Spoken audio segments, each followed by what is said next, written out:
Hello everyone, this is CA Dhananjay Bhave. Welcome to this short video on labor turnover, an important concept in labor cost chapter of CA Intermediate. Before I begin the discussion, here is a small announcement.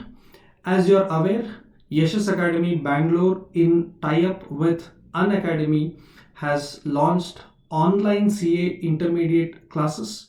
We have now come up with a new batch for CA intermediate aspirants of May 2022 attempt. The batch name is Accelerate with Yashas. We have already started this batch. Batch started on 13th October. It's been already more than a month. Classes are in progress. If you have not started your group 1 preparation yet, please consider joining this batch. This will be 100% comprehensive batch, and classes will be dealt in English. Here are the educators who will be dealing with all the subjects of group 1. Mayur sir, Rajwardhan sir and Ravikant sir will be handling accounts. I will be taking costing, Saurabh sir will be handling tax, and Karthik Iyer sir will be taking law. With one subscription on Unacademy, you will get unlimited access to live as well as recorded classes. You can watch different classes of the same subject, different educators for the same subject, doubt solving sessions, and also mock papers. Those who are looking for group 1 for May 2022, you can take up 6 months Unacademy Plus subscription. You will have all the details on Unacademy app or Unacademy website. Also, there is another subscription called Iconic subscription. This is slightly different from Plus subscription. This comes with other benefits like printed books will be sent to you, and also unlimited mock test papers, exam papers will be conducted. You can go for 6 months subscription there as well. I'll be sharing this document in description below. You can go through this and you can take the subscription. And those who are planning to take the subscription, do not forget to use code YESHAS, YESHAS. YESHAS is the code. Using this code, you will get 10% discount. Do not forget to use this at the time of payment. Right. So here we are. This session, I will be focusing on one important concept of labor cost. It can be a very good theory question for 4 marks or 5 marks.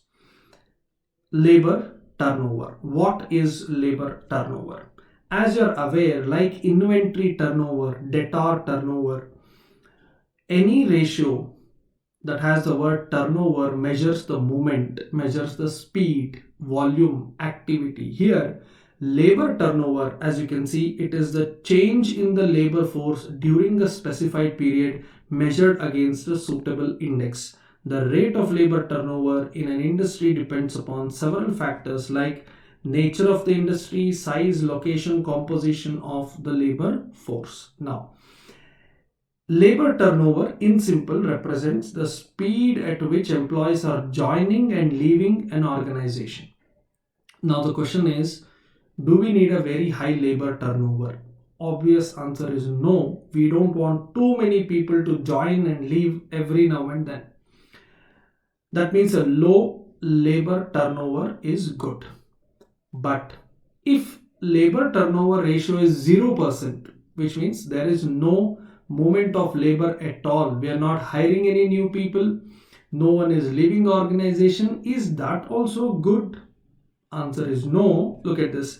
A controlled level of labor turnover is considered desirable because it helps the firm to adjust the size of the labor force in response to the needs such as seasonal changes or change in technology. You cannot continue with same people forever.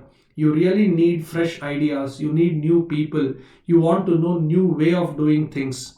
Today's labor force will definitely be more equipped than those who are working from many years. So definitely you need some people leaving the organization and some people joining the organization. It is better for both the employee as well as employer. Even employee should look for new opportunities, should look for growth. Every human being would look for a change of the job. So it's okay when you have a controlled level of labor turnover. But if you have very high turnover, that creates lot of problems.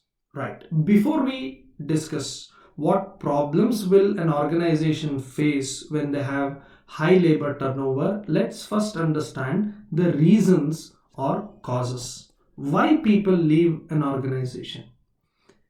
Categorized into three groups. First, personal causes. This is something that is employee specific. It is not for a team as a whole or a department as a whole or an industry as a whole. Look at this: dislike for the job, locality or environment, domestic trouble, family responsibility, change in line for betterment, retirement due to old age, ill health, or death. Now, company cannot do anything about these. If an employee says that I'm not liking the job, I really need a change, it's not about salary, it's not about distance from house to factory, it's not about issue with co-worker, it's not about anything, but he is just not liking the job. What can company do about it? Nothing. So these are personal causes: locality, environment. He is not ready to continue this job. Maybe he's looking for a better opportunity elsewhere, or he wants to quit working and start studying. He is looking for higher studies. Can company do anything about it? The answer is no. Unavoidable causes. Now these are not personal, but these are still beyond the control of management, like seasonal traits, shortage of any material or other resources, slack market for the product, discharge on disciplinary ground. Suppose my company is making such products which will not require labor for all 12 months. I need people for 3 months in a year, and balance 9 months I don't need. So obviously I will hire people, 3-4 months they work, and then I'll ask them to leave, right? Is it something that I can avoid? The answer is no. What will I do with labor force for 12 months when I know that I can productively use them for only 3 or 4 months, right? So when you have businesses which are having problems like, see, slack market, now no one is buying my products, right? I have 100 employees, it was all going well. Now suddenly there is a change in tradition, custom, people's preference, market is not liking my product. So what can I do? I cannot produce more, I cannot sell more, I have to ask some people to leave, I have to remove some employees, or sometimes discharge due to disciplinary ground. Someone is to be removed under law because of disciplinary ground. Company cannot do anything about it. Then comes avoidable causes. Here is something that company can do.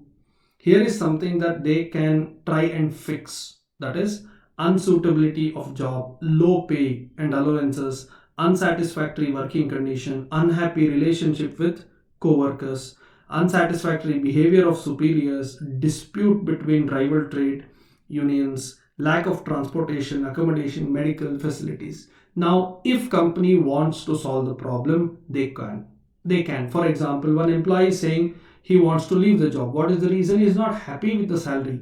Can company do something about it? Definitely yes. Increase the salary. Ask him what is his expectation, or if he is getting job elsewhere and if they are paying better salary, if you can match with their salary, then employee will stay with you.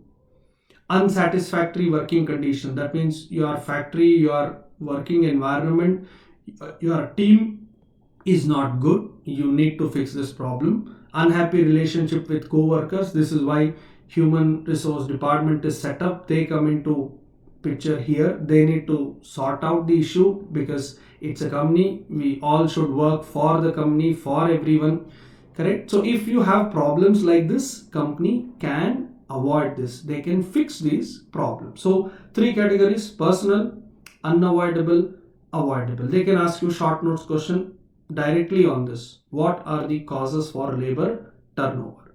Next, when you have very high labor turnover, what are the problems that you're going to face?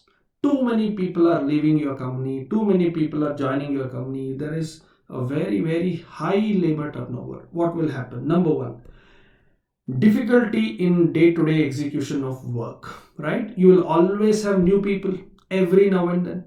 And in a team of 6 members, if you have 3 new people and 3 experienced people, because of 3 new people, even the experienced 3 will have to work slow. Correct? Otherwise, as a team, they will not be able to complete the task. Second, challenges in production planning. You cannot plan anything for next 2 months, 3 months, 5 months, because you don't know how many employees will be with you by then. Because you have seen in the past, too many people are leaving the organization. You have 1 month notice period policy, so you never know when will somebody come and say, boss, I'm leaving the job, right? So it becomes very, very difficult for you to make production plan. Reduced overall efficiency. Why? When you hire new people, they are slow, number one. Number two, they need to be trained, and lot of time will go in training, and that comes with cost. Number three, even after training, once they start working, their output, both quantity and quality, will not be on par with senior employees. Now, if there is a problem with quantity, that means they are producing less number of units, then you will lose out customers, you will not be able to meet the demand. Or if they're producing more but you have bad quality of output, then you'll have to do the rectification again. That comes with extra cost, that wastes your time. So this will in total reduce the efficiency of your factory. Next, recruitment cost.